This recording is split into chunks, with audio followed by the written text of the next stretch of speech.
আসসালামু আলাইকুম everyone, welcome to কোহিনুস kitchen.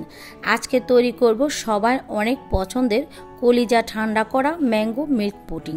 ঘরে থাকা অল্প কিছু উপকরণ দিয়ে তৈরি করে নেওয়া যাবে এই ম্যাঙ্গো মিল্ক পুডিং। খুবই মজাদার আর তৈরি করা একদমই সহজ।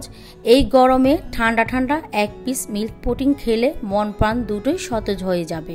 আশা করছি আজকের রেসিপিও আপনাদের কাছে খুব ভালো লাগবে। তাহলে চলুন কথা না বাড়িয়ে চলে যাচ্ছি মূল রেসিপিতে। ম্যাঙ্গো মিল্ক পুডিং তৈরি করার জন্য প্রথমে লাগবে আমাদের একটা পাকা আম। তো আমি এখানে একটা পাকা আম নিয়ে নিয়েছি। এখন পাকা আমের দুই পাশ কেটে নিচ্ছি। আপনারা চাইলে আমের খোসা ছাড়িয়ে আপনাদের সুবিধা মতো যে কোনোভাবে কেটে নিতে পারেন।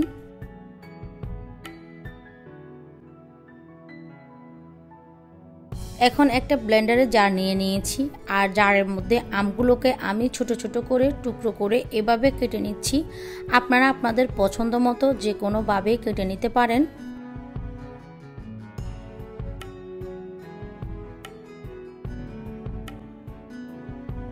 সবগুলো আম কেটে নেওয়া হয়ে গেলে এখন 1 কাপ পানি দিয়ে আমগুলোকে আমি ব্লেন্ড করে নিব।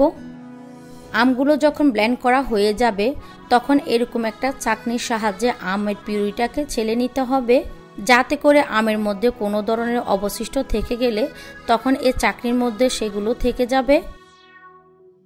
চেকে নেওয়া হয়ে গেলে এখন এখানে আমি দিয়ে দিচ্ছি 1/4 কাপ চিনি। চিনিটা আপনারা আপনাদের টেস্ট অনুযায়ী বাড়িয়েও কমিয়েও নিতে পারেন। 1 চা চামচ দিয়ে দিচ্ছি আগার আগার পাউডার। সব কিছু একসঙ্গে খুব ভালোভাবে একটা হ্যান্ড উইক্স দিয়ে আমি মিশিয়ে নিচ্ছি। মিশিয়ে নেওয়া হয়ে গেলে এখন এই আমের পিউরিটা আমি চুলায় বসিয়ে দিব। এখন চুলার আঁচটাকে মিডিয়ামে করে আমি এটাকে জাল করে নিব প্রায় 3 থেকে 4 মিনিটের মতো। আর এভাবে অনবরত নেড়ে ছেড়ে যেতে হবে। আমের পিউরির মধ্যে যখন এরকম একটা বলক উঠে যাবে তখন আর এটাকে অনেকক্ষণ ধরে জাল করার কোনো প্রয়োজন নেই। 3 মিনিট জাল করলেই কিন্তু হয়ে যাবে। তো আমার এটা হয়ে গিয়েছে। এখন এটা আমি চুলা থেকে নামিয়ে নিব। এখন এই ম্যাঙ্গো পিউরিটাকে আমি গরম থাকা অবস্থায় একটা ছড়ানো পাত্রের মধ্যে ঢেলে দিচ্ছি।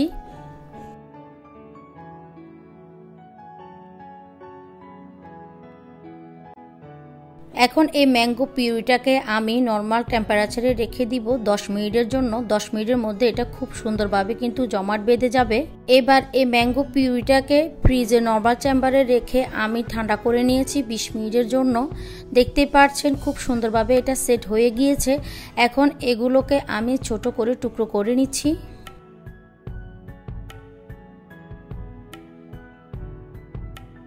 কেটে নেওয়া হয়ে গেলে এখন এগুলোকে আমি আলাদা করে উঠিয়ে নিচ্ছি।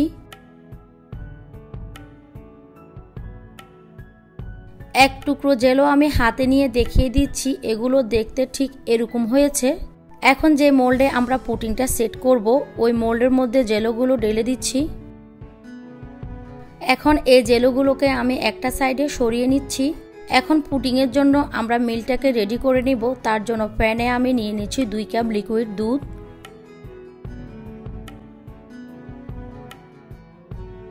সঙ্গে দিয়ে দিচ্ছি আমি এখানে 1/4 কাপ চিনি। 1 চা চামচ দিয়ে দিচ্ছি আগার আগার। এরপর সব কিছুকে আমি একসঙ্গে মিশিয়ে নিচ্ছি। সব কিছু মিশিয়ে নেওয়া হয়ে গেলে এখন প্যানটাকে আমি চুলায় বসিয়ে দিয়ে চুলাটাকে ধরিয়ে দিয়েছি। এখন চুলার হিটটা মিডিয়ামে করে আমি দুধটাকে বলক আসা পর্যন্ত জাল করে নিব। দুধটার মধ্যে যখন বলক উঠে যাবে চুলার হিটটাকে আরও লো করে দিতে হবে। আর এভাবে অনবরত নেড়ে ছেড়ে দুধটাকে 2 মিনিটের মতো জাল করে নিতে হবে। 2 মিনিট জাল করার পরে চুলাটা অফ করে দিয়েছি।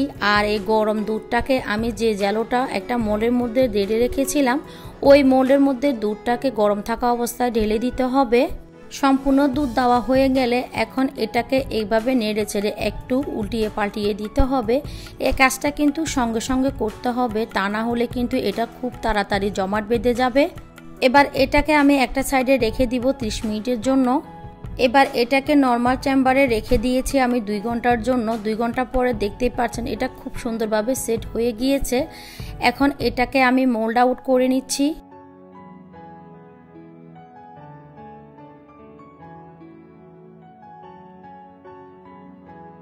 দেখতেই পাচ্ছেন পুডিংটা মাশাআল্লাহ খুবই সুন্দর হয়েছে আর অনেক বেশি লোভনীয় হয়েছে। এখন পুডিংটা আমি কেটে আপনাদের সঙ্গে শেয়ার করছি ভিতরটা কেমন হয়েছে। এই প্রচণ্ড গরমের মধ্যে ঠান্ডা ঠান্ডা পুডিংটা খেতে কিন্তু অসাধারণ লাগবে। আশা করছি আজকের রেসিপিও আপনাদের কাছে খুব ভালো লেগেছে এবং সহজ লেগেছে। রেসিপিগুলো ভালো লাগলে শেয়ার করতে পারেন ফ্রেন্ডস অ্যান্ড ফ্যামিলির সাথে।